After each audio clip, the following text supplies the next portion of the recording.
Hello, and welcome back to Studio Session. I'm Catherine, and thank you so much for tuning in to another episode. Jumping in with today's report, for reading, I really have to stop picking up new books when I'm already in the middle of other ones, because last night I started a new book. I am starting Jane Eyre, I hope I'm pronouncing that right, because one of my friends is reading it for one of her classes. She doesn't go to the school, so I was like, oh, I have that book and I've been wanting to read it, so I'll just like read it with you. So I started that one. And yeah, it's a good classic, so I'm excited to give that one a read. For eating, I think it's really important to support like your little school fundraisers. I know tonight, which this is today that we're recording it, so it'll be over by the time you hear this, but there's like a Panera fundraiser for the freshman class. I just think it's so important to show support to the classes. It helps them with their dances, little events. So yeah, definitely support your class fundraisers. For playing, I've been listening to the album Lover by Taylor Swift a lot. I think it's one of her more underrated albums. I think everyone likes a lot of the songs, but I feel like I don't hear a lot of people saying it's like their favorite. I don't know, I think it deserves more love. For obsessing, my sister changed her wallpaper recently to this cute little like Snoopy wallpaper because like she loves the Snoopy character. So I fell down like a rabbit hole on Pinterest. There are so many cute ones. I want to like change my phone wallpaper to all of them. They're so cute. For recommending, I recommend that you reflect on your month. February is coming to the end, so just think about what went well, what you could improve on next month. And for treating, I've been treating myself to online shopping, but not actually like buying anything, just like loading stuff into my cart, and I'm like, oh, I should buy that eventually, and I know I never will. So that's it for today's report, and let's jump into our main segment. I'm joined with Lucas for our main segment, and we are ending February, our 2010s pop month, with Believe by Justin Bieber. This was released in 2012, and Justin Bieber is just like a classic pop 2000s artist, so I thought this was a great way to end off the month. Okay, my favorite song on this album was Maria, and Justin Bieber absolutely popped off with this song, in my opinion. It's such a fun song, and I don't know, I love to like scream sing it, good driving song. I just think it's so funny because I think like the backstory behind this, if I'm not mistaken, was that there was actually some like crazy fan that was like making up rumors about Justin Bieber, saying that like he was like the father of her child or something, or they were married. I don't know, just like weird, crazy rumors. So he kind of like clapped back with this song, and I don't know, he really went off with this one. I think this might be one of like my favorite songs from this kind of like 2000s era of pop music. It's just, I don't know, I just love this song so much. So Maria was my favorite. Yeah, I did not have Maria down for any of my superlatives, but when I saw it, it just reminded me of this Travis Scott song called Maria, I'm Drunk, which ironically enough features Justin Bieber. I think that might have been intentional. Anyway, my most favorite from this album has to be Beauty and the Beat. It's the undisputed champ, in my opinion. One of those radio bangers. Definitely just a very, like, you can get down to this track. And the Nicki Minaj part, we love Nicki Minaj here. I just feel like overall this is the best song on this work. I absolutely agree that this is an amazing track, which is why I gave it my number 2 spot. I mean, there's a Nicki Minaj feature. How could it not be one of the best on the album? This is just an iconic song. You always hear it at like, I don't know, like party kind of settings, school dances, stuff like that. I mean, how could you not love a song that literally says, gotta keep an eye out for Selena? Like, that is just so funny, so iconic. So Beauty and a Beat was definitely my second favorite. For my second most favorite, I selected Die in Your Arms. It was among the better lyrical tracks on this album. I feel like this is an album that's not really developed lyrically how I would like. I know it's obviously pop, you don't have to do that, but it was like that. I wrote down Caucasian Bruno Mars. That's what I felt like he sounded like on this track. I just said overall solid track. Die in Your Arms is my second most favorite. Before I jump into my least favorite, I would just like to also give an honorable mention to Thought of You. I really like the song, probably my third favorite on the album. Okay, so for my least favorite, I gave it to Be Alright. This just wasn't really like the pop kind of vibe that I was expecting from Justin Bieber. I mean, it was like a sweet song, but I think the nostalgia aspect just like didn't really hit as hard with this one as it did with some of the others. So yeah, Be Alright was my least favorite. For my least favorite, I thought about this and I picked As Long As You Love Me. I just didn't. It was like the production just was not there. I feel like the mixing was just, I don't know.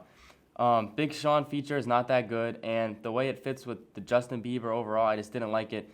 There was this like aggressive thumping going on in the background, and overall, this was a disappointing track. So I'm gonna say that as long as you love me is my least favorite.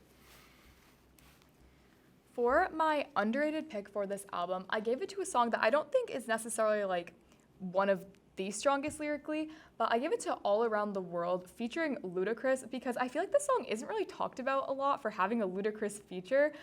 We know that he's collabed with Justin before. I just thought the song was simple, but it was catchy. It was upbeat. It's a good, like, I don't know, party kind of fun song.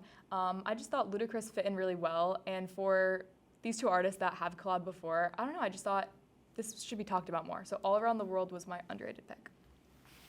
For my underrated pick, I picked She Don't Like the Lights. Upbeat, and I said it as shades of beauty in the beat. Just that I feel like Justin was kind of in his bag with this one, and I wish there was more beauty in the beats on this album, but unfortunately there's not. So I'm going to go with She Don't Like the Lights as my most underrated on this one. For the overall album ranking, this is another kind of weird one, but I gave it a 6.75 out of 10 just because I thought it was better than a 6.5, but definitely not, it was not deserving of a 7. For my notes, I just thought because he was so young at the time, it's not going to be the strongest lyrically. So for what it was, I thought it was pretty solid. It's still fun, it's upbeat, it's nostalgic. It has some pretty good features, like I mentioned Ludacris. We got Drake on there, of course, Nicki Minaj. So I thought the features were pretty strong. I think you can really hear the growth from his first album, which I cannot remember what it's called. I think he had his first album, maybe like the Christmas album or whatever, but this was his second full-length actual album. And you can just really hear the growth from his first one with like Baby and stuff like that. So I thought it was pretty solid, definitely a really good throwback. And yeah, I like this one a lot. All right, so I'm not sure if you could have guessed by listening to how I've been describing these songs, but this was not my favorite album, nor was it close to it. I gave it a 2 out of 10, which is my lowest on the year by a wide margin. I just didn't like this album. The two songs that are my most favorite and underrated, so that'd be 3 songs, are kind of the only songs that I really liked from this project. Just a lot of filler on an album that needed less of it. I feel like this one, there was some that just I wasn't vibing with. And like I said, I had to think about the least favorite because there was a lot of songs that could have fit that category for me. So unfortunately, I do not believe in this album, and I'm going to say that it is worthy of a 2 out of 10. I think this might be like our biggest gap in our rankings because he gave it a 2 and I gave it a 6.75. That is a 4. That's an almost 5-point rating difference, which might be our biggest yet. That's really interesting. All right, that's it for this segment, and let's jump into our next one. Okay, so for this segment, we are back with another Playlist Essentials, and for this one, we decided to do songs with numbers in the title. So before we start, I'd like to give a couple honorable mentions. I really tried to avoid Taylor Swift songs because I think that would immediately fill my 1, 2, and 3 spots. She's got 7, 22, The Lucky One, 15, The One, just so many great ones that I love so much. So I decided to leave all of those out. I would also like to give of course, an honorable mention to De Selby Part 2 by Hozier, but because I have talked about that so much on this podcast, I decided to leave it out. So going in with my third place, that is not one of those, I did Less Than Zero by The Weeknd. Zero's a number, right? I think so. This is just a fun song. I think it's definitely one of my favorite by The Weeknd. The Weeknd is one of my favorite artists, which I feel like I don't talk a lot about on this podcast. That just really hasn't been needed to be brought up. But I love The Weeknd. I love pretty much all of his stuff, and this is one of my favorites.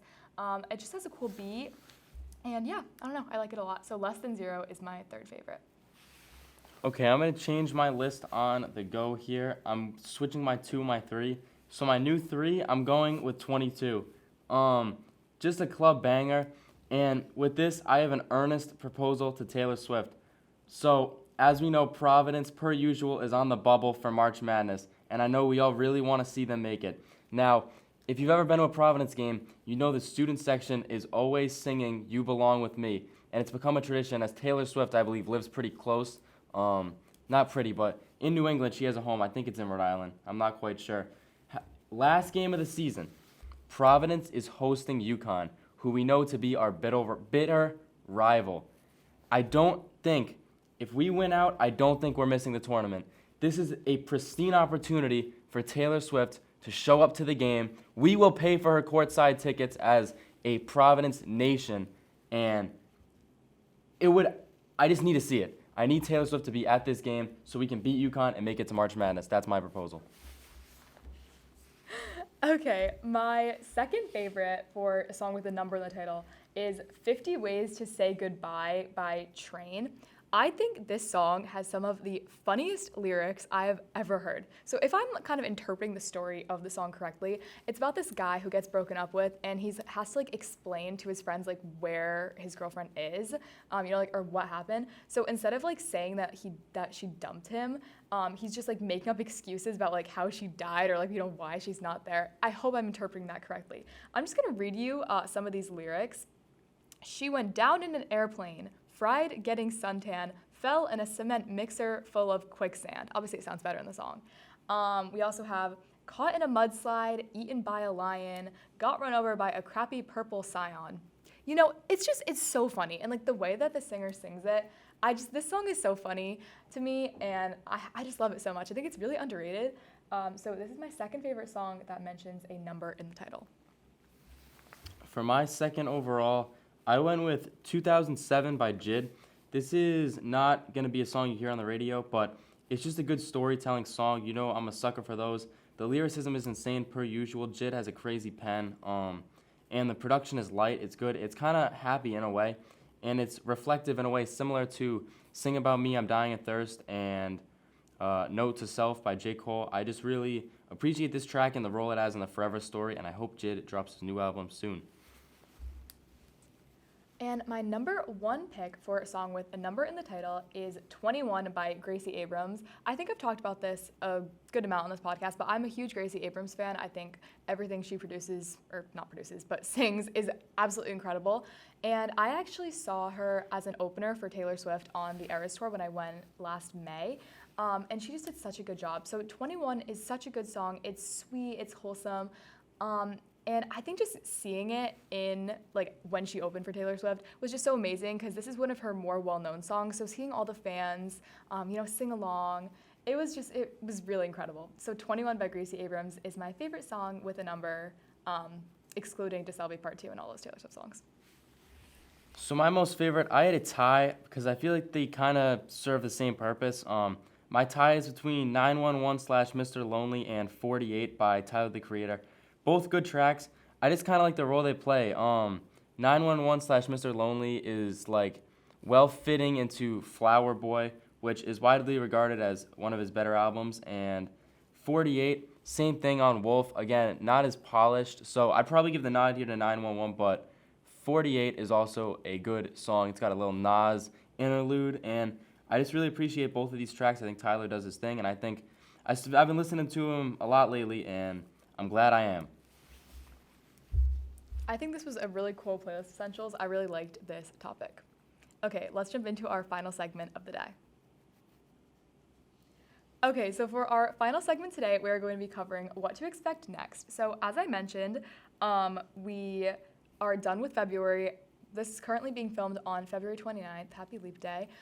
You'll be hearing it on March 1st, but we're counting it as February because it's being filmed in February. So Early 2000s Pop Month is done, and for March, we have a really cool theme. I'm really excited for this one. Okay, so it's March. What do you think of when you think of March? You think of St. Patrick's Day, obviously. And St. Patrick's Day, you think of gold, leprechauns, and like the rainbow, pot of gold on the rainbow. So we thought a really cute and exciting theme for March would be to go through and review albums, one for every color of the rainbow. So we'll do red, orange, yellow, green, blue, indigo, and violet. And then if we do have an extra day, we'll throw in either like a pink or a black or white or something like that. But I just thought this was really creative. Lucas threw out the idea, and I was like, yeah, that's so good. So I'm excited to give all of these colorful albums a listen. Any last remarks? Yeah, two things. One, this is so random, but as mentioned, the Taylor Swift concerts were in, I believe, Gillette, like this past May. And when Catherine said that, it reminded me that I've been listening to America Has a Problem, Beyonce and Kendrick Lamar a lot I just know that because it came out the same day as my mom and sister went to the concert. So I just want to shout that song out again. I know we've been high on it in the past. Secondly, new SZA song. We didn't even talk about it. We don't need to talk about it. It was good. I just wanted to give my flowers to SZA. That is all I have to say for today. SZA, incredible artist, definitely on the up and coming. Cannot wait to see what she has in store for this year. Thank you so much for listening, and we'll see you next time. Bye.